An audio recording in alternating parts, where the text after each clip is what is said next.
भगवान परमात्म्याने आपल्या करंगुळीच्या नाकावरती गोवर्धन पर्वताला धारण केलं।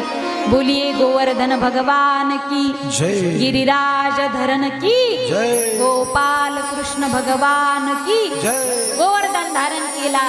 पाऊस बरसत होता। इंद्राला वाटला आता नेस्तनाभूत झालं असेल म्हटले गोकुळे गाव।